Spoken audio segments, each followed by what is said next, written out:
On parle d'un deal politique ou d'un hold-up électoral qui aurait eu lieu entre le chef de l'État et son prédécesseur, Joseph Kabila, bien entendu. Est-ce que vous ne vous rendez pas compte que la situation évolue et qu'il faut s'y adapter et vite oublier les passés et vous réarmer pour des échéances futures? Bon, si vous parlez de l'évolution de la situation, je ne sais pas si dans cette évolution, elle est positive ou négative. Parce qu'en fait, vous avez aussi des évolutions négatives, hein. Enfin, en économie, on parle de croissance négative, ça existe. Mhm. Donc, je ne sais pas Ça exactement. nous rattrape? Mais écoutez, la situation s'est corsée. La situation s'est corsée, c'est-à-dire que vous avez très bien dit, hold-up électoral et puis un compromis à l'africaine qui s'est passé. Aujourd'hui, cette situation non résolue, le non-respect de la volonté du peuple est l'une des causes de la situation dont nous sommes en train de vivre maintenant, qui a causé énormément de souffrance et de pertes en vies humaines. C'est-à-dire les gens qui se sont entendus pour faire ce que vous avez appelé deal, aujourd'hui, ils se chamaillent pourquoi? Il y a forcément des accords qui n'ont pas été respectés entre eux. Ils s'échamaillent. Pourquoi? C'est-à-dire que ce soit M. Nanga, M. Tshisekedi, M. Kabila, pourquoi ils sont aujourd'hui à couteau tiré? Vous C'est le êtes en fait. pause ou vous pourriez à tout moment relancer votre carrière? Peut-être carrière, non. Enfin, je n'ai jamais vraiment mis. Bon, parce que les gens voient toujours tout en forme des lignes droites. Mais moi, je n'ai jamais fait une conférence de presse où j'ai dit j'ai arrêté. Mais peut-être que ce ne sera plus avec la même vitesse, pas avec la Mm. même manière. Mais dès le moment où on va arriver à quelque chose qui me semble un peu plus normal par rapport aux objectifs que je me suis fixés, oui, j'ai tout un album que j'avais prévu de sortir en 2018 qui n'est jamais sorti. Donc, il y a beaucoup de choses que l'on peut revisiter qui reste totalement d'actualité. Il y a des chansons que l'on sortira, mais on ne sera plus dans une. Bon, on l'a vraiment jamais vraiment été, mais on ne sera plus dans une logique où on dit il n'y a que ça que l'on fait. Totikala Setseko, Ndenali Puta, na wax de Maman Moseka, Netoko Maka Légende, na 3.5, 4.5, to 5.5 dollars, signature Yalibela et Tikali, inoubliable, avec le wax de Maman Moseka.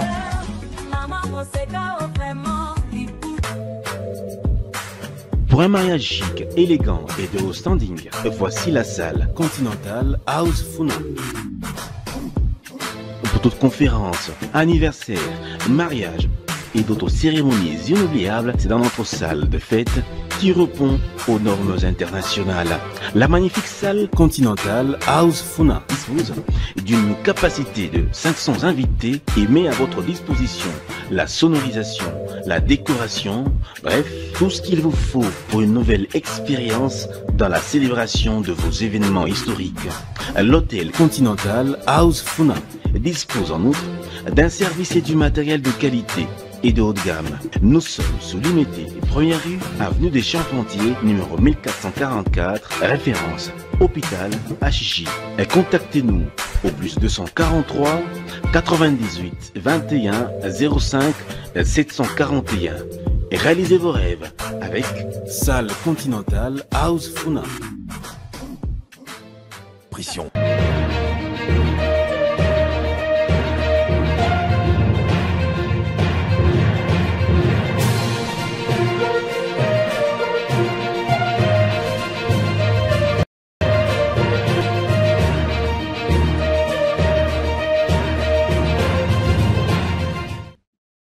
Kinshasa en quête d'une solution à la crise sécuritaire qui secoue de plein fouet l'Est du Congo.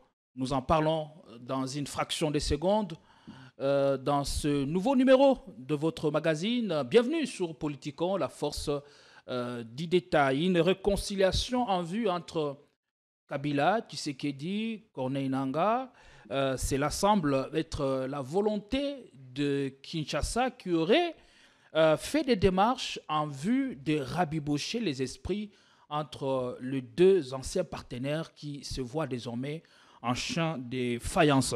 Nous allons nous poser les bonnes questions quant à ces sujets et si jamais cette rencontre arrivait à se tenir sous la facilitation de Museveni, ça marquerait un tournant décisif dans les consultations politiques de Kinshasa. Nous en parlons avec un invité XL qui a fait l'amitié de répondre à notre invitation pour une grande première. Aussi, nous allons épiloguer un tout petit peu sur les consultations politiques de Kinshasa. Ont-elles montré la voie des sorties? Où allons-nous justement? Ce sera la grande question que nous allons nous poser. Bienvenue si vous nous rejoignez pour la première fois. Abonnez-vous et activez la cloche des notifications. Et surtout, aimez, partagez nos vidéos à vos contenus. C'est ainsi que vous arriverez à nous donner de la force. Avec moi sur ce plateau, Alex Nende, connu sous le nom de Lexus Légal. Comment allez-vous? Merci d'être venu. C'est un honneur pour moi de vous avoir sur notre plateau. Merci beaucoup, merci de votre invitation et pour cette première, parce que pour moi c'est la première fois de venir ici. Écoute, je ne peux que saluer votre engagement et surtout les sérieux que vous mettez à chaque fois que je suis vos émissions. Vos impressions sont-elles comment chez nous? Je crois que j'ai déjà résumé, c'est-à-dire que vous suivant des loin, enfin je vais dire en ligne, je trouve que le contenu est bien ficelé, quoique... On pourrait toujours se poser la question sur la ligne éditoriale, mais bon, après, chacun sait, chacun a quand même, je vais dire, chacun prêche pour son église. Mais dans l'ensemble, je trouve ça cohérent avec vous-même et surtout, c'est bien présenté. Donc voilà, c'est peut-être aussi une des raisons qui m'aurait motivé à venir ou à répondre favorablement à votre invitation. Merci de nous avoir honorés ce matin. Nous parlons de l'actualité, beaucoup de choses que nous allons évoquer avec vous. Premièrement, les consultations à Kinshasa, les trains est en pleine marche. Le conseiller spécial en matière de sécurité, le chef de l'État, le professeur Hébert de Kolongele continue à recevoir les gens pour une sortie des crises ou encore pour... recréer la cohésion nationale qui nous a manqué ces dernières années. Votre analyse quant à ces sujets, est-ce que les CID et Martin Fayoulou sont-ils prêts à rejoindre les trains? Merci beaucoup. Recréer la cohésion nationale qui nous a manqué, c'est-à-dire les gens qui ont rompu cette cohésion sont en train de tenter de la recréer à leur manière encore. Je ne sais pas exactement ce que cela va donner, mais ça s'appelle, je pense qu'ils se font appeler Union sacrée de la nation. Un jour, j'ai posé la question un peu plus sérieusement, que l'on me donne la différence entre l'Union sacrée de la nation, Union nationale et même cohésion nationale. Donc, pas de différence possible. Suivant l'approche, on pourrait toujours trouver des différences, mais avec ces gens-là, j'espère que ça va à tort et à travers. Vous suivez monsieur Bemba qui vous dit in fine c'est pour une cohésion nationale. Vous suivez l'autre qui, je crois monsieur Mbosso, qui en appelle à un gouvernement où cette fois-ci il y aurait des compétents, des personnes compétentes. C'est-à-dire, nous déduisons que ceux qui sont là en place sont totalement inutiles ou incompétents. Enfin, ils nous ont ramenés là où nous sommes. Mais d'un autre côté, qu'est-ce que nous constatons? C'est-à-dire que vous l'avez cité, monsieur le conseiller spécial en matière de sécurité, qui consulte lui-même de l'Union sacrée, qui passerait son temps à consulter les gens de l'Union sacrée, et pour la plupart, ceux qui sont dans un gouvernement qui, malheureusement, n'a jamais démissionné. Alors, donnez-moi un tout petit peu quel est l'intérêt, par exemple, de consulter une première ministre pour qu'elle vous dise ce qui n'a pas marché dans son gouvernement. Donc, dans ces cas, vous instituez, vous devenez l'Assemblée nationale où ils ont une écrasante majorité qui ne demande jamais des comptes à ces gouvernements. Qu'est-ce qu'elle vient faire? Tous les ministres qui sont en train de défiler là, avec auréolé de leur parti politique ou des mosaïques, où on en sait, qu'est-ce qu'ils viennent apporter de nouveau? Qu'est-ce qui pourrait changer? Aujourd'hui, ces gens se trompent des priorités, totalement. Est-ce qu'actuellement, avec le problème sécuritaire que nous avons, avec la guerre qui ne s'est jamais déclarée, mais que nous sommes en train de dire que nous la subissons en plein fouet, est-ce que c'est le changement ou un nouveau gouvernement qui apporterait une quelconque solution? Dans ces cas, alors nous pouvons facilement aussi déduire que ces gouvernements qui nous a fait perdre sous la direction de M. Chilombo, parce que c'est lui qui préside le conseil de gouvernement chaque vendredi. Donc, ces gouvernements qui nous a fait perdre, qui a fait perdre l'autorité de l'État dans 2 provinces déjà, qui a totalement échoué, resterait et qui est toujours en place, serait remplacé avec la même personne qui présiderait ce même gouvernement. C'est la charité qui se manque de l'aumône ou c'est parce que c'est le CNPP qui est en train de célébrer son cinquantenaire? Parce qu'il y a quelque chose qu'on ne comprend pas dans leur logique. D'accord? Nous avons été suffisamment clairs. C'est-à-dire que si M. Tshisekedi continue de présider le gouvernement et qu'il n'y a pas de résultat, cela veut dire que c'est même son programme qui a été validé par l'Assemblée nationale qui est totalement faux, qui n'amènerait aucune solution. C'est-à-dire que sa logique ou les solutions qu'il pense avoir ont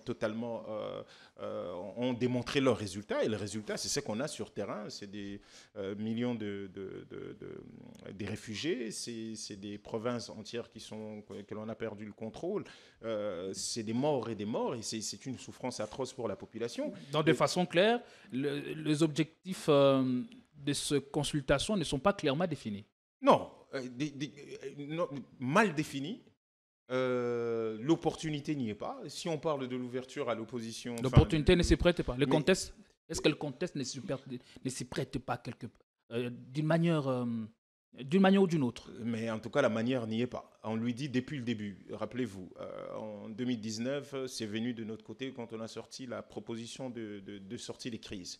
Il avait dit à ce moment-là, monsieur Fayoulou est un député qui l'a discuté à l'Assemblée nationale. Il n'y a jamais eu de crise en ce qui le concerne. Ainsi de suite. Nous pouvons aller, là, tout récemment, février de l'année passée, nous avons commencé à parler de la proposition de pouvoir parler entre nous en toute vérité, et bien sûr une réconciliation au bout de la ligne, qu'on se dise des vérités et qu'on se réconcilie pour aller vers la cohésion nationale. Qu'est-ce qu'il a dit en décembre? Parce que nous avons répété ça un peu partout, nous sommes y allés. La dernière fois que M. Martin Fayoulou était sur le plateau de France 24, j'étais juste à côté. Quelle était la réponse de M. Tshisekedi quand on lui a posé la question quant à ce? Il a carrément botté en touche, il a dit il n'aimerait pas, il n'y a pas de crise, il n'aimerait pas d'un dialogue qui donnerait l'occasion à des partages, des postes et autres. Il y en a... À ce temps-là, la crise était encore latente. On parle de décembre. Elle ne s'était pas encore généralisée. On parle de décembre 2023. Je ne sais pas où vous vous situez le début de la crise, mais pour nous, juin 2021, enfin, des mémoires, quand 2022, c'est ça? Avec la prise, la chute de Bunagana. La chute des Bunagana, la crise est déjà là. Et on peut même remonter beaucoup plus loin en ce qui nous concerne les causes immédiates de cette crise. Pour vous, la crise n'est que sécuritaire ou elle va au-delà? Non, c'est nettement au-delà. Voilà pourquoi j'étais en train de vous dire cela. Mais quand vous dites généraliser, je ne comprends pas, puisqu'elle était déjà multiforme dès le départ. En ce qui nous concerne la crise, en tout cas, si on peut prendre une cause immédiate de cette crise qu'elle en a, on peut aller rapidement à l'élection de 2018 et ce qui y est allé, mais on peut aller beaucoup plus loin, ce qui est arrivé en 2018, mais on peut aller beaucoup plus loin pour aller trouver encore les origines de cette crise un peu plus lointaine. Donc non, nous ne l'aurons pas. C'est pas maintenant que ça s'est généralisé parce que Goma est tombé au mois de janvier ou Bukavu juste après. Non, et Walikale encore. Non, c'est pas. Là, ici, qu'est-ce qu'on avait comme logique? Ici, en fait, on leur disait qu'il y avait la crise. Nous marchions contre le Rwanda qui nous agressait. Lui, il brandissait qu'ils étaient amis, que c'était son frère préféré, que c'était son partenaire fiable. Vous vous rappelez de ses propres propos. C'est ici qu'on nous frappait, je l'ai répété un peu partout, devant l'ambassade du Rwanda, quand on réclamait que l'on puisse faire une rupture des relations diplomatiques, parce que ça en était trop. Là aussi, on a été chargé, mais violemment, par la police de M. Tshisekedi. Donc, nous pouvons citer des exemples, que ce soit nos marches réprimées violemment, tout simplement parce que nous donnions de la voix, même pour soutenir les FARDC dont on nous fait la leçon aujourd'hui, nous étions réprimés. Donc la crise ne s'est pas généralisée maintenant, c'est une lecture totalement biaisée. Nous pensons que cette histoire des consultations où vous avez, comme l'a dit souvent mon cher Bolodjoa, où vous avez des malades qui viennent consulter le médecin. Comment cela serait possible? C'est-à-dire que là, on a un 0 fois 0 qui va être égal à 0. C'est-à-dire ils nous font leur show, ils font perdre encore au pays du temps, ils gagnent son temps. Il a un gouvernement qui n'est pas démissionnaire et on est en train de consulter le même. Il n'a qu'à leur poser la question lors d'un conseil des ministres et le problème sera réglé. Quelle est la pertinence de ce qui est en train de se passer maintenant? Des gens habillés en costard cravate et qui viennent de dire cette fois-ci, il faut que ce soit un gouvernement de combat, un gouvernement qui unit le 26 provinces. C'est-à-dire que ces gens, non seulement ils se foutent du peuple congolais, mais en fait, leur mépris à l'égard du peuple est tel que c'est nauséabond de voir le spectacle qu'ils sont en train de nous offrir, alors que personne n'est en train de parler de comment régler ne serait-ce que la problématique de la situation humanitaire des Congolais partout dans les camps. Nous ne savons pas exactement quelle est leur stratégie. On nous a parlé à un moment donné d'une contre-attaque foudroyante et tout le reste. On n'a jamais rien vu de tout ça. Et la seule chose qu'elle en a, ce sont des consultations. Elle ne se décrète pas, elle se prépare. Peut-être qu'elle est en cours. Elle ne se décrète pas, mais c'est lui qui l'a dit. C'est pas nous. C'est lui. Nous avons une position claire par rapport à ça. Il faut qu'on aille vers le processus de Kinshasa. Nous devons soutenir l'initiative de nos prélats, enfin de nos leaders religieux, spirituels. Le schéma SSC 5O. Nous, c'est le schéma qui nous paraît beaucoup plus plausible pour l'instant, beaucoup plus réaliste, que le processus congolo-congolais puisse se mettre en place et en marche. Et vous voyez, je sais qu'en principe, il y a un rapport mi-parcours qui doit lui être présenté. Donc en fait, je crois que c'est que cette initiative, les porteurs de cette initiative sont en train d'attendre. C'était un rendez-vous avec lui pour lui expliquer. Jusqu'à présent, ils ne sont toujours pas reçus. Et nous dénonçons cela. Le 14 mars dernier, M. Martin Fayulu a sorti un communiqué où il soutenait très clairement cette initiative et appelant les uns et les autres à pouvoir soutenir. Mais il est question aussi de confiance, de crédibilité entre les acteurs. Apparemment, l'ECC 5O ne fait pas l'unanimité au sein de la classe politique. En tout cas, depuis que pas de la classe politique causerait problème à M. Tshisekedi, et ça, on ne sait pas, parce que quand ils étaient dans l'opposition, je crois que tous n'est juré que par les mêmes. Donc, nous ne comprenons pas ces volte-face, d'autant plus qu'ici, on ne parle que de cette initiative qu'il essaye de court-circuiter, parce qu'en fait, ce qui se passe avec ces consultations, c'est tout simplement tenter de court-circuiter l'initiative de pères spirituels avec en ligne de mire pouvoir débaucher un certain nombre d'opposants, alors qu'il a très bien vu que la plupart des opposants sont totalement opposés à sa démarche parce que personne n'arrive à lui faire confiance. Vous n'allez pas mordre l'hameçon ? Mordre à quel hameçon? Très bien, vous avez bien sorti le mot, l'hameçon. Et donc, nous connaissons le reste. C'est vous mordez et c'est la mort qui vous attend de l'autre côté. Et nous ne sommes pas des poissons, malheureusement. Et nous avons dit, oui, son initiative est ce qu'elle est, mais est-ce qu'il ne ramènerait pas sa proposition lors des assises de dialogue, enfin, on va dire le cadre, appelons ça le cadre que les pères spirituels sont en train de mettre en place et qui n'en soit pas non plus un obstacle, parce que dans ces cas, le communiqué du 27 février, non 28 février en ce qui nous concerne, est clair par rapport à ça. S'il s'érige un obstacle, nous allons appeler à, non seulement il portera la responsabilité de la déchéance de la nation congolaise, mais nous allons appeler à sa démission. Clair et net. Alex Nede, vous restez tout de même sur le page d'histoire de ce qui s'était passé en 2018. On parle d'un deal politique ou d'un hold-up électoral qui aurait eu lieu entre le chef de l'État et son prédécesseur, Joseph Kabila, bien entendu. Est-ce que vous ne vous rendez pas compte que la situation évolue et qu'il faut s'y adapter et vite oublier les passés et vous réarmer pour des échéances futures? Bon, si vous parlez de l'évolution de la situation, je ne sais pas si dans cette évolution, elle est positive ou négative. Parce qu'en fait, vous avez aussi des évolutions négatives. Hein. Enfin, en économie, on parle de croissance négative, ça existe. Donc, je ne sais pas exactement... Ça nous rattrape ? Mais écoutez, la situation s'est corsée. La situation s'est corsée, c'est-à-dire que vous avez très bien dit, hold-up électoral et puis un compromis à l'africaine qui s'est passé. Aujourd'hui, cette situation non résolue, le non-respect de la volonté du peuple est l'une des causes de la situation dont nous sommes en train de vivre maintenant, qui a causé énormément de souffrances et de pertes en vies humaines. C'est-à-dire les gens qui ont qui se sont entendus pour faire ce que vous avez appelé deal. Aujourd'hui, ils se chamaillent pourquoi? Il y a forcément des accords qui n'ont pas été respectés entre eux. Ils se chamaillent. Pourquoi? C'est-à-dire que ce soit M. Nanga, M. Tshisekedi, M. Kabila, pourquoi ils sont aujourd'hui à couteau tiré? Nous avons appris par Jeune Afrique aujourd'hui que Doha tentait encore de nouveau d'organiser des pourparlers entre M23, AFC et les autres, et que depuis 2 ou 3 jours, ils sont déjà dans la capitale là-bas en train de discuter. Tout ça est arrivé pourquoi? Vous en êtes sorti victime, mais qu'est-ce qui explique après, Alex Ndede, que Donc, aujourd'hui vous soyez au-dessus de la mêlée, appelé à la cohésion nationale? Mais c'est la hauteur, c'est tout simplement la posture d'homme d'État. C'est-à-dire que nous ne sommes pas en train de viser que les élections à venir. Non, c'est nous dire que le Congo doit perdurer, c'est nous dire qu'il y a des générations congolaises qui ne doivent pas être sacrifiées par l'amateurisme et l'incompétence du présent, et que nous devons tout faire pour pouvoir sauver le Congo. C'est-à-dire l'idée, je l'ai dit dans une des émissions, la démarche de ces régimes, l'esprit en tout cas dans la démarche de ces régimes est de pouvoir sauver son pouvoir. Mais en ce qui nous concerne, nous, c'est sauver l'âme du Congo. Et donc, dans cela, nous devons prendre de la hauteur et ne pas rester un tout petit peu dans le passé. Mais pour cela, il va falloir que nous trouvions un cadre pour parler. Et ce cadre est déjà tout trouvé. C'est celui porté par les pères spirituels. Ok, merci.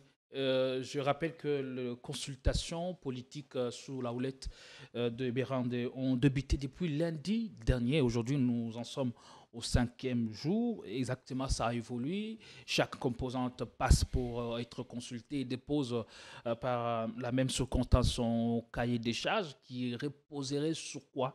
Je n'en sais pas trop. Mais on est ce matin. Mais c'est très bien. Reposerait sur quoi? Qu'est-ce qu'ils n'ont pas reçu depuis lors? Tous les gens consultés qu'ils entendent encore recevoir. Ceux qui n'ont pas réussi dans ce qu'ils sont, avec leur parlement en écrasante majorité, avec tous les gouverneurs des régions, Union sacrée, ils ont toutes les manettes du pouvoir. Mais ils ont échoué lamentablement. Qu'est-ce qu'ils espèrent avoir? Comment vous pouvez vous retrouver dans un gouvernement avec ces gens-là et avec la même personne? C'est cirque. Et cette espèce de folklore que l'on nous démontre, alors que les priorités, comme il dit, les priorités sont ailleurs. C'est du folklore? Mais vous trouvez qu'il y a quelque chose de sérieux dans ce qui est en train de se passer? Qu'est-ce que M. Tshisekedi veut de ces consultations? Qu'est-ce qu'il veut entendre? Quand M. Béran fait ce qu'il est en train de faire, il veut entendre quoi qu'il ne connaît pas? On parle de la cohésion nationale. Mais attends, il faut partager une même idée avec le chef de l'État, même idée, a dit Jean-Pierre Bemba. Mais pourquoi on s'oppose? Mais ce n'est pas la limite de son idée, là, ce qui vient d'arriver. Maintenant, en principe, il devait être beaucoup plus humble pour dire que mes idées, sa vision qu'on ne connaît pas, qu'on ne partage pas, parce qu'on ne connaît pas, on ne nous a jamais dit quelle était réellement sa vision. Les idées qu'il a, qui sont traduites en actes, mais ce sont ces idées qui nous ont ramené des Bunagana aujourd'hui à Walikale Centre. Ce sont ces idées, avec la menace de Kisangani à la porte. Bon, est-ce que dans ces cas, il ne faille pas être suffisamment humble et venir voir ceux qui étaient en train de porter une autre voix, qui vous disaient depuis longtemps que vous avez tort, que d'envoyer quelqu'un qui est dans son bureau climatisé et que cette personne pense que les gens vont défiler dans son bureau pour venir... Non, c'est-à-dire qu'il faut voir même l'orgueil qui est dans cette démarche. C'est-à-dire qu'il est dans son bureau et après, il vous reçoit. À aucun moment, ils se sont dit non, nous avons fauté, nous avons tort sur toute la ligne. Depuis 2018, il y a eu cette histoire de deal. Il y a eu une espèce de simulacre d'élections en 2023. Personne ne nous prend au sérieux. Allons-y voir ces gens-là. C'est nous qui tendons la main. Donc, allons-y les voir et tentons de discuter. Non, encore là, ils se braquent et puis ils vous envoient une invitation. Et puis, vous vous pointez parce qu'ils se disent qu'ils sont toujours au pouvoir et que c'est eux, malgré cet échec flagrant et la souffrance que cela inflige aux Congolais et l'humiliation de la nation congolaise. Non, ils sont dans leurs bottes. Et cela veut tout simplement dire qu'ils sont lunaires. On ne voit pas les choses de la même manière. Là où il y a la crise, ils ne la voient pas. Pour eux, je l'ai dit tout à l'heure, la crise, c'est comment faire perdurer leur pouvoir. C'est ça leur problème. Comment ils doivent être dans cette espèce de jouissance qui ne dit pas son nom. C'est ce qui leur intéresse. Un fait inédit, parlant justement de consultation, les membres du présidium qui ont été reçus par Ebéran de Kolongele, chacun a eu à s'exprimer sur la question de journalistes. Mais curieux que cela puisse paraître, nous avons assisté à différentes prises de position sur une même question. Il y a la question de la réorganisation de l'Union sacrée qui a posé problème. Et la question a été soulevée. Beaucoup de questions. La question de cohésion nationale, telle que explicitée par Jean-Pierre Bemba, pour lui, la cohésion nationale veut dire avoir une même idée. Ceux qui sont opposés à l'idée du chef de l'État n'ont pas droit à cette consultation. À ce moment-là, je me pose la question, à quoi sert cette union sacrée quand on assiste à tout ça, à des pics? Pourquoi l'union sacrée existe? Il y a même un présidium. Elle est là pour traiter de ce genre de questions au lieu que cela soit amené au niveau de consultation nationale. Mais voilà pourquoi j'évoquais tout à l'heure les célébrations de 50e anniversaire de CNPP. Ça rentre dans ça. C'est-à-dire que vous évoquez clairement des hérésies et des espèces de troubles comportementaux que personne ne comprend. C'est-à-dire que là où ils devaient avoir leur cadre de concertation, c'est-à-dire dire leurs histoires, parler, c'est au sein dans le cadre de leur famille politique. Dans le cadre parce que là, ils s'autoconsultent, donc c'est dans le cadre. Et même qu'après, ils pourraient éventuellement inviter ou aller voir d'autres, toujours dans ces cadres-là pour tenter de trouver la solution. Comme j'ai dit, le gouvernement n'a jamais démissionné. Vous êtes en train de consulter le même. Quand ils sortent de là, on a l'impression que, pas l'impression, il y a un fait qui est établi, M. Tshisekedi n'a jamais su créer une forme d'homogénéité dans ces différentes équipes, passant que ce soit au niveau de l'Assemblée nationale, dans son union sacrée, au niveau du gouvernement, au niveau de son propre parti politique. C'est des gens, hein, c'est des groupuscules hétérogènes. Et en fait, je crois qu'ils se rencontrent uniquement dans la jouissance. La préservation du mépris du peuple et la jouissance. Perpétrer cette corruption qui permet que personne ne peut, en réalité, être derrière les barreaux parce qu'il y a ce copinage qui existe entre la justice, je veux dire, et les autres, les politiques, ainsi de suite. Il n'y a aucune indépendance. Et donc, on les vit. On les vit. Et il est totalement normal qu'il y ait cette espèce de tour de Babel. Quand ils sortent, après avoir vu M.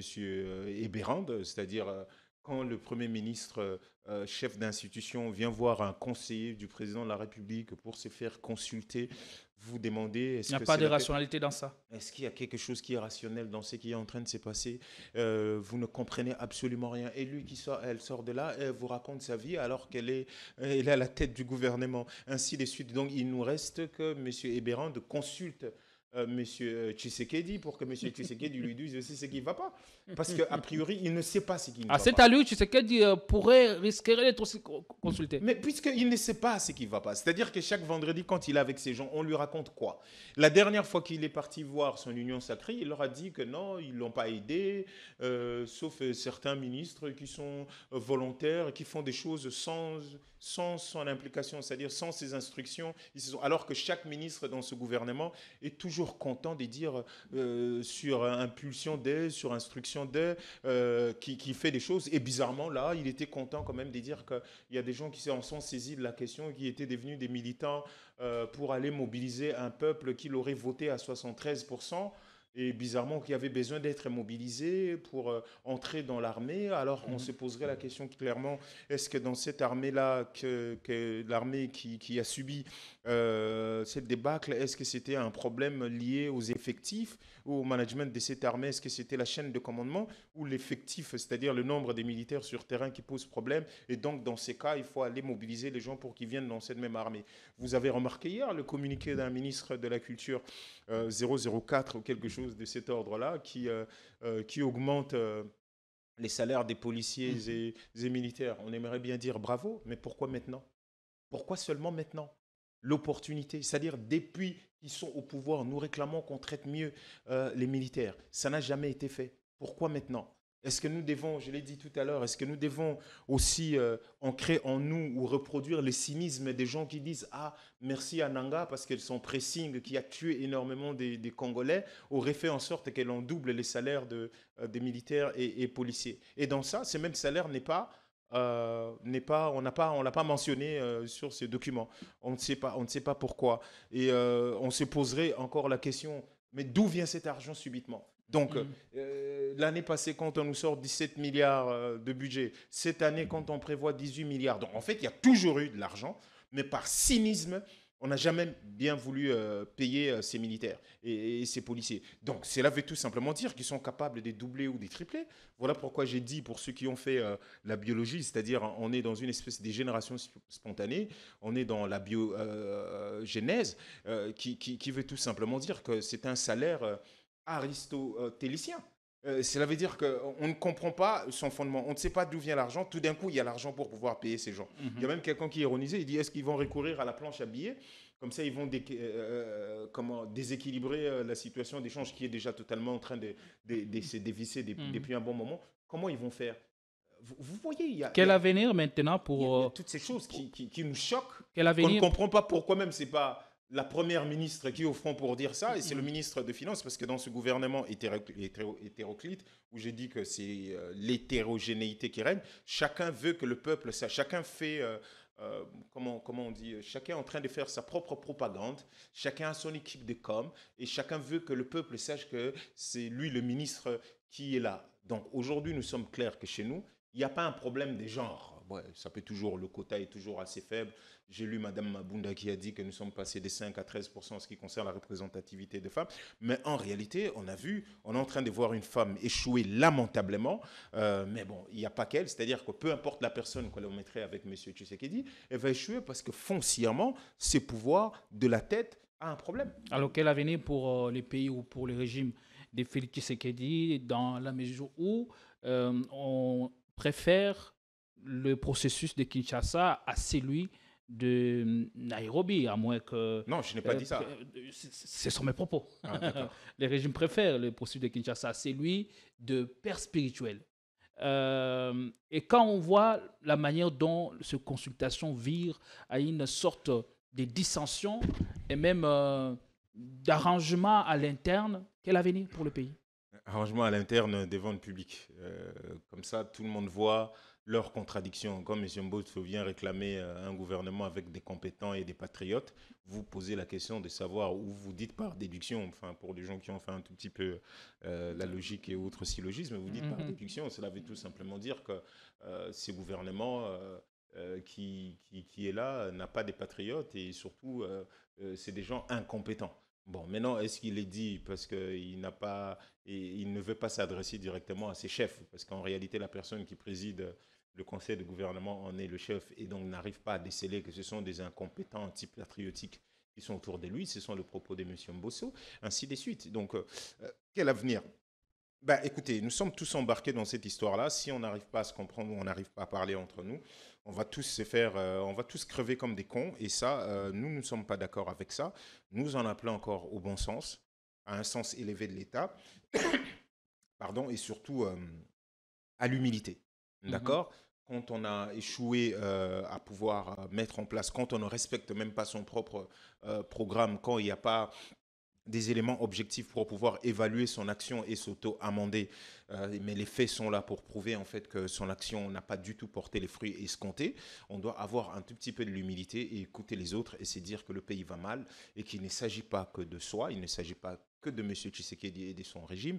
Il est plus que temps de s'inscrire dans une logique qui permette au pays de pouvoir se poser des bonnes questions et surtout de trouver des bonnes réponses. Et en ce qui nous concerne, nous les disons encore une fois, que l'initiative du pacte social pour la paix des pères spirituels reste pour nous le cadre, en tout cas pour l'instant, avec les éléments qui sont en notre possession, un cadre propice pour pouvoir parler entre nous, c'est dire de vérité et surtout c'est réconcilier. Nous ne disons pas que nous allons sacrifier la justice, mais nous disons qu'il faut d'abord faire ces pas-là pour aller vers la cohésion nationale qui permettra qui va aborder tous les sujets du pays et qui permettra que nous sortions de là avec une idée claire de ce que nous pouvons faire. Tous les sujets du ensemble. pays, quelles sont par exemple les grandes questions qui seront abordées lorsque tout le monde converge vers la même chose?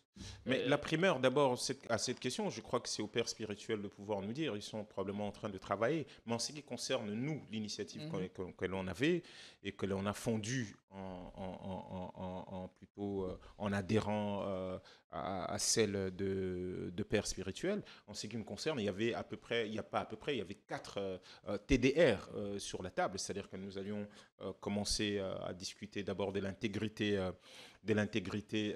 territoriale, avec tout ce qui va avec à l'intérieur, la problématique de l'armée,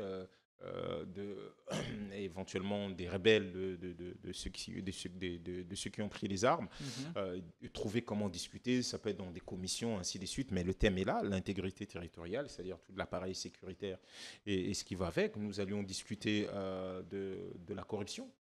Qui gangrène le pays, la corruption, les népotismes et tout ce qui va avec, le tribalisme qui va avec. Vraiment, en parler. Nous allons discuter de droits de l'homme, droits humains, c'est-à-dire tout ce que j'ai évoqué tout à l'heure en ce qui concerne les réfugiés, le non-respect, les bastonnades, les prisons secrètes, tout le reste, la situation humanitaire et autres. Nous allions discuter et nous allions terminer à discuter éventuellement des réformes et surtout des réformes électorales.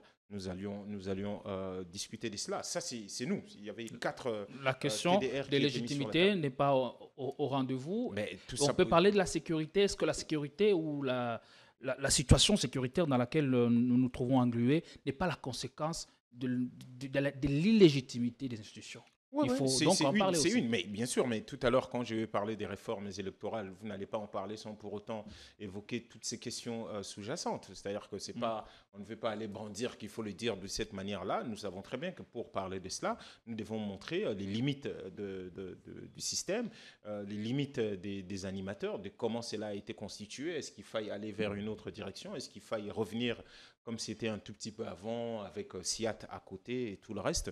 Ça, c'est des choses que nous avions prévu de pouvoir évoquer. Bien sûr, de la manière dont vous le posez, ça allait se poser à l'intérieur probablement de cette manière-là. Très bien, merci Alex Nédé sur Politicon, la force du détail. La Kinshasa qui est en quête d'une solution à la crise sécuritaire qui secoue de plein fouet l'est du pays. Nous allons vers une réconciliation ou vers un rapprochement entre Tshisekedi, Kabila et Corneille Nangaa. L'annonce a été faite par les caméras de notre confrère Pero Luara qui parle d'une rencontre qui pourrait se tenir ce samedi dans la ville de Kampala sous la facilitation de Museveni. Alors, si jamais cette rencontre avait lieu, elle marquerait un tournant décisif. D'abord, une première question. Il y a nécessité aujourd'hui que l'ancien chef de l'État et son prédécesseur se parlent au sujet de la question qui brûle le pays. Nous ne pouvons pas être contre le dialogue, mais nous disons qu'il y a nécessité que tous les Congolais se parlent, que tous les acteurs se parlent. Ils se sont toujours parlé, les deux. Vous avez évoqué 2018. Nous avons le droit de poser la question, qu'est-ce qui s'est passé entre eux? Parce qu'a priori, le deal aurait fonctionné, ils ont fait ce qu'ils avaient à faire, qu'est-ce qui s'est passé? Vous n'êtes pas en train de sous-entendre qu'en fait, les deux ont pris le pays en otage et le nombre de morts et la souffrance infligée au Congo, aujourd'hui, les frontières totalement menacées et tout ça n'est qu'un problème d'humeur entre les deux. Non, vous n'allez pas me dire ça. Nous soutenons encore l'initiative de nos pères spirituels pour un dialogue inclusif de tous les acteurs congolais, que ce soit de la société civile, politique et autres. Pourquoi? Parce qu'on a tous des choses à se dire. N'oubliez pas, franchement, quand vous regardez la situation actuelle, pensez-vous qu'il y a un groupe qui serait beaucoup plus frustré que le groupe porté par Martin Fayulu, qui a vu la victoire du peuple se faire voler de cette manière-là. Et aujourd'hui, on nous parle de 2 personnes. S'ils veulent remettre leur deal du départ de 2018 sur la table. Et ça n'engage que eux. Ça, c'est un accord privé. Mais en ce qui nous concerne, nous n'allons plus laisser notre pays aller à volo de cette manière-là. Nous disons que tout le monde doit être sur la table. Et puis, après, il y a aussi les lieux. Aujourd'hui, que nous sachions, même si nous ne sommes pas contre les dialogues et les lieux où ils peuvent s'y tenir, nous pouvons nous poser la question réellement de la pertinence de l'Ouganda dans ça. Parce que vous suivez tous les jours, que ce soit les fils Museveni, vous connaissez le comportement de l'Ouganda. Tout le monde sait que la prise de Bunagana a été facilitée aussi par l'Ouganda, parce que la plupart de gens qui sont venus sont des combattants qui étaient cantonnés en réalité en Ouganda. Donc on pourrait se poser la question aujourd'hui de la coopération de l'Ouganda avec la RDC, qui est toujours maintenue, malgré les éléments clairs qui démontrent en fait que l'Ouganda est partie prenante dans ces conflits. Donc qu'ils aient à parler là-bas, bah écoute, ils sont entre quatre murs de quelque chose qui les a vus d'une certaine manière naître. Que ce soit l'Ouganda, et n'oubliez pas que le Rwanda et Rwanda, aujourd'hui on parle du Rwanda officiel, c'est des gens venus aussi de l'Ouganda. Donc à un moment donné, nous devons être un peu plus cohérents avec nous-mêmes dans ce que nous sommes en train de faire et de vouloir. Nous ne refusons pas que les gens parlent, mais nous disons que les gens doivent venir, nous tous nous devons parler, et le mieux serait que nous parlions au Congo dans le cadre mis en place par nos pères spirituels. Ne perd pas de vue que Doha a aussi ces prétentions-là. Et aujourd'hui, comme j'ai dit, d'après Jeune Afrique, il y a déjà d'autres pourparlers qui se font là-bas. Donc ça va un tout petit peu dans tous les sens, mais si c'est la concours pour amener la paix, tant mieux, mais nous en doutons beaucoup sur certaines initiatives. Mais bon, on ne peut pas empêcher les gens de pouvoir parler, mais venons parler ici. Kabila qui est sous le feu de la rampe, accusé par son sous-successeur d'être le vrai commanditaire de la rébellion M23 AFC, le voir à Kampala, aux côtés de Corneille Nangaa, ce ne serait pas une preuve qui étaye ce que le chef de l'État avait dit il y a quelques mois? Bon, il dit beaucoup de choses. Moi, je ne suis pas là pour défendre M. Kabila ou Corneille Nangaa et autres. Il dit ce qu'il a à dire. Nous constatons le fait. Comme j'ai dit, c'était des gens qui étaient en alliance. N'oublions pas FCC et Cash. Ils étaient en alliance. Tous ces gens-là. M. Corneille Nangaa s'est gargarisé ici d'avoir organisé des élections avec une passation pacifique et civilisée du pouvoir. Il n'y a pas très très longtemps, il était en train de dire ça. Qu'est-ce qu'il a fait après qu'ils prennent les armes? Alors, s'il dit que M. Kabila sera à la tête de M. Nangaa, ainsi de suite, c'est sa version. Nous constatons qu'il a mis une prime à la tête des gens dont il est obligé maintenant d'aller voir et de discuter. Est-ce que tout ça paraît très sérieux? Est-ce que vous avez l'impression que tout ça paraît sérieux? Exactement comme aujourd'hui, on vilipende M. Rooney Jackson d'avoir dit surtout qui s'est fait passer pour le rapport intérieur. L'envoyé spécial que de lui Donald s'est Trump. fait passer. Lui s'est fait passer. Vous avez vu là où lui, il a dit ça, qu'il était. C'est comme ça qu'on l'a présenté. C'est comme ça que la présidence l'a présenté. Lui, il ne s'est jamais présenté comme ça. Il avait un ordre de mission clair.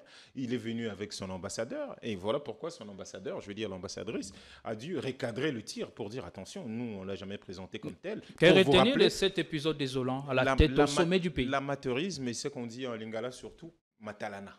C'est-à-dire, vous devez comprendre le contexte. Nous sommes dans un contexte où le gouvernement de M. Tshisekedi nous sort que, voilà, il est dans une logique des négociations des minerais contre la sécurité. Regardez le Rwanda, regardez les États-Unis, regardez la carte du Congo, et en fait, le Congo va sacrifier ses minerais stratégiques pour se sécuriser contre le Rwanda. Je ne sais pas si...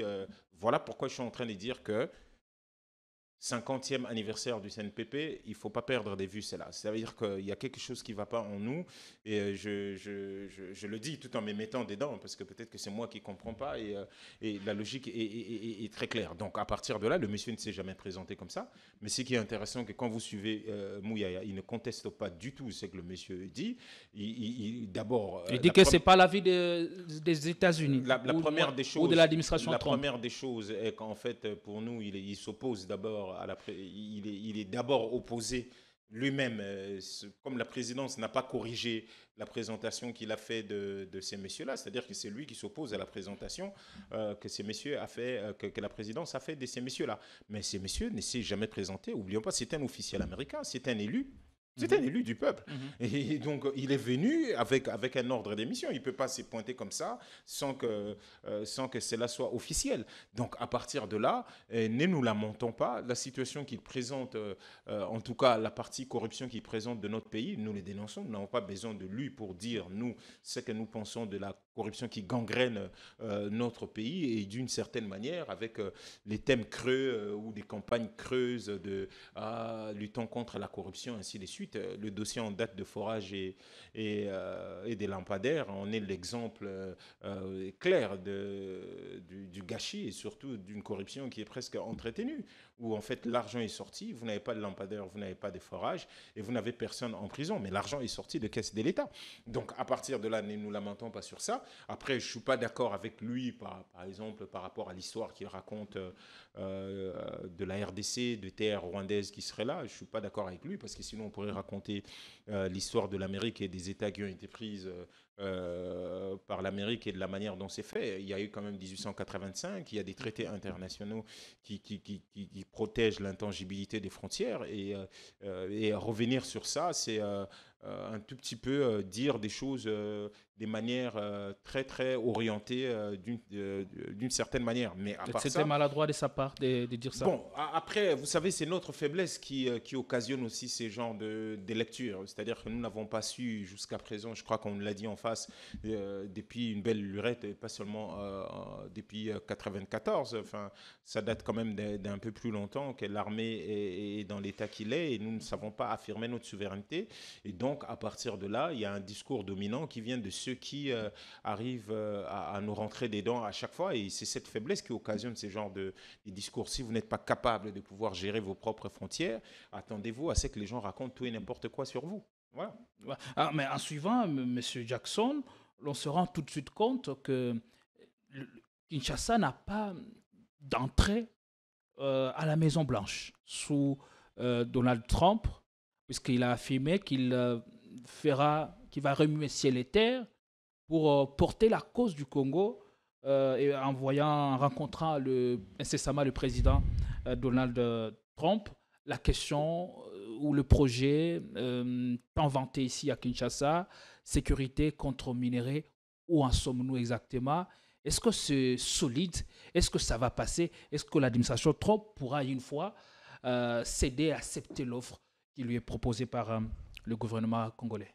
Je ne sais pas si c'est solide, je n'ai pas forcément lu leur dossier. On a suivi un ministre qui a dit que c'était dans le cadre de la Goa. Ça aussi,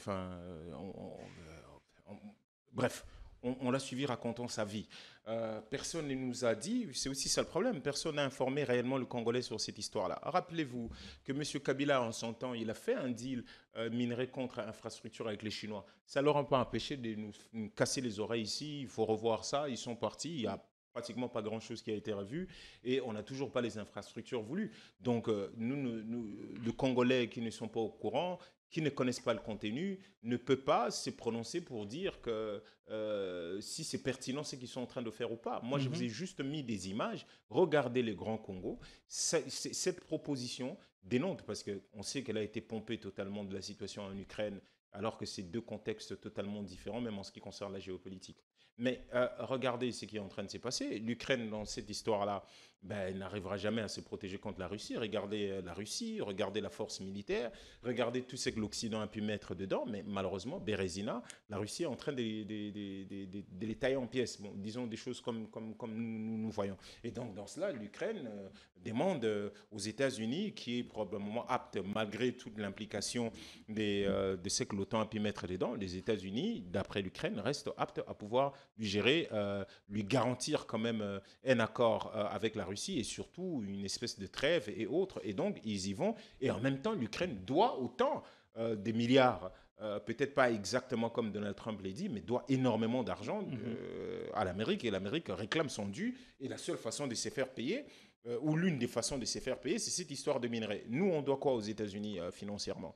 On n'en sait rien. Et est-ce que nous sommes... Cela veut tout simplement dire que M. Tshisekedi a jugé qu'il ne battra jamais militairement la coalition rwandaise, ougandaise, qui serait derrière le M23 ou AFC. Et à ce moment, il s'est dit non, la seule chose à faire, c'est donner ça aux Américains à vil prix et pour le reste. C'est-à-dire aliéner la génération, les générations qui vont venir, aliéner le pays et ainsi de suite. Donc, à ces stades, je ne sais pas vous dire si ce qu'ils font est pertinent ou si le dossier est solide. Je ne sais pas non plus vous dire est-ce qu'il a des entrées à la Maison Blanche ou pas. Ça, c'est pas. En ce qui nous concerne, qu'est-ce que c'est vous pas. constatez? Non, en ce qui nous concerne, c'est pas non plus le sujet. On va pas venir polémiquer sur ces genres de choses. Dans son état en tant que président de la République tel qu'il le conçoit, je ne vois pas l'impossibilité un jour pour qu'il puisse voir M. Donald Trump.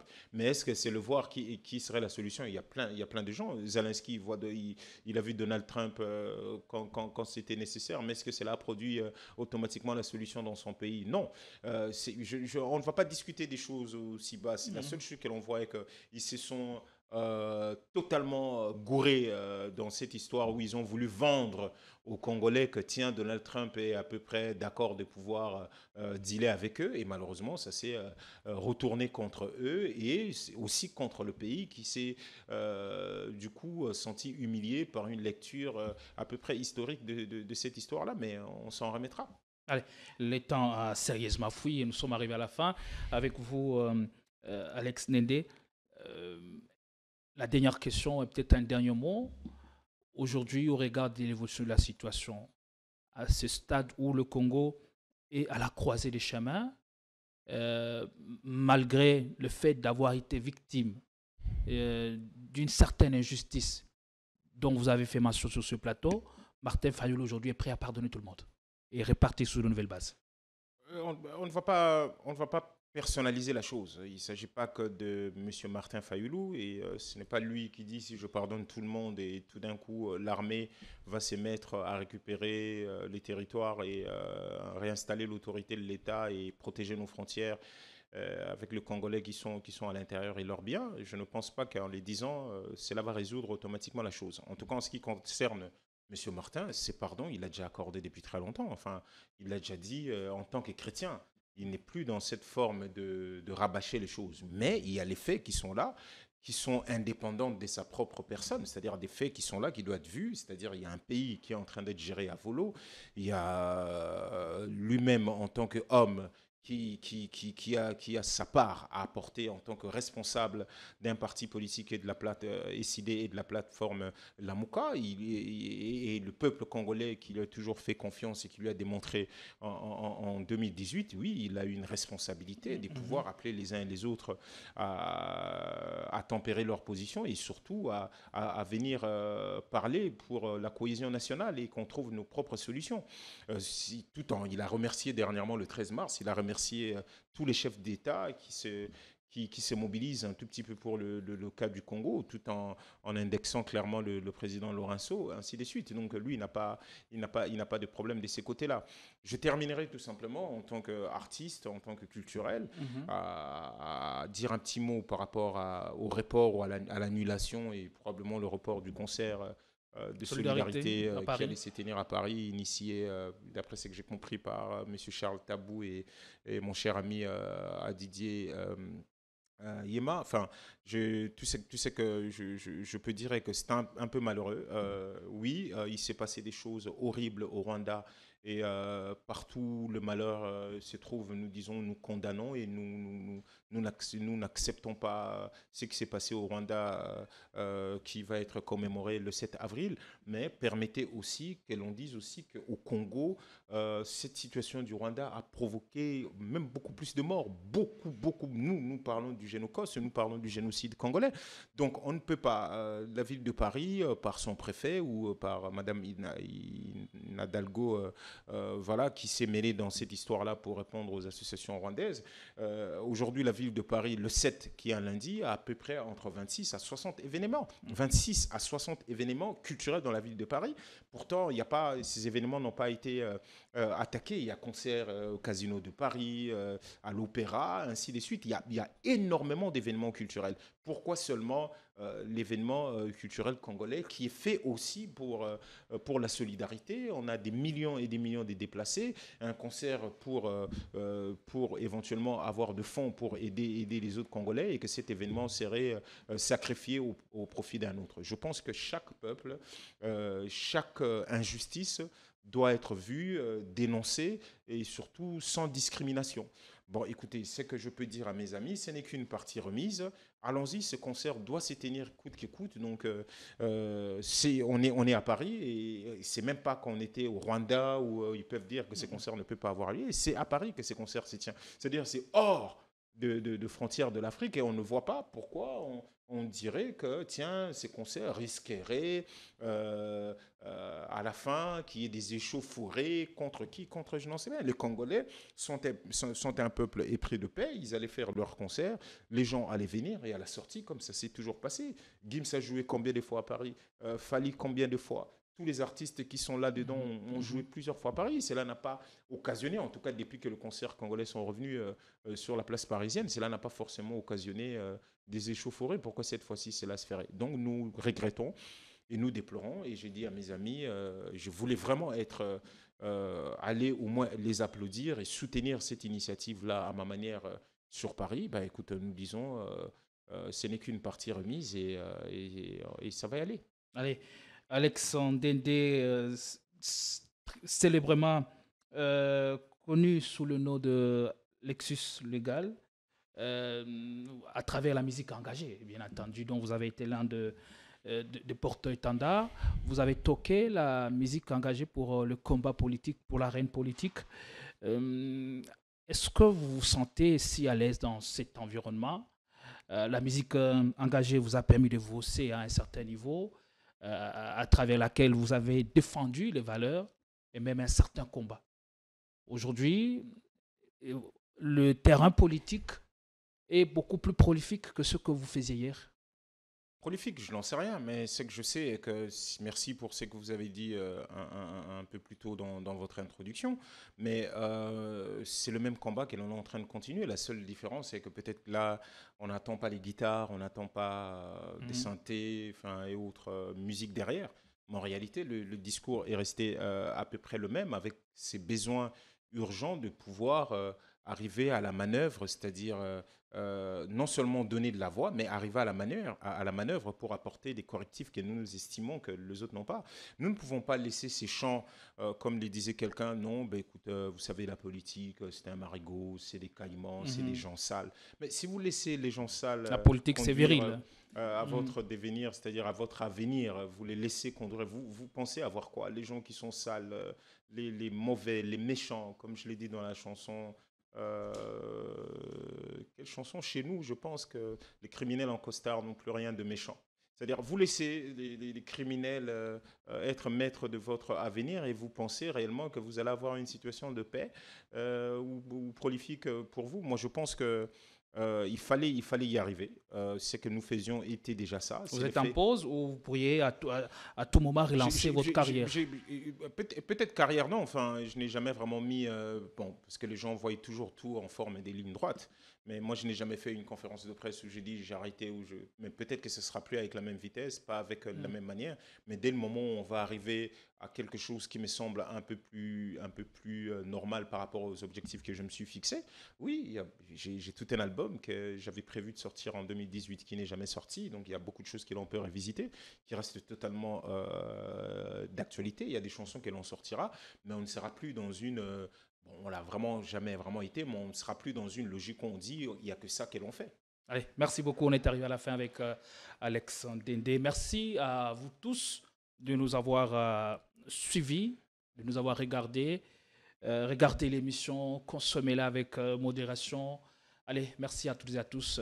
Nous vous retrouvons très très vite avec le même plaisir pour Rétro Numéro et un nouvel invité. À bientôt.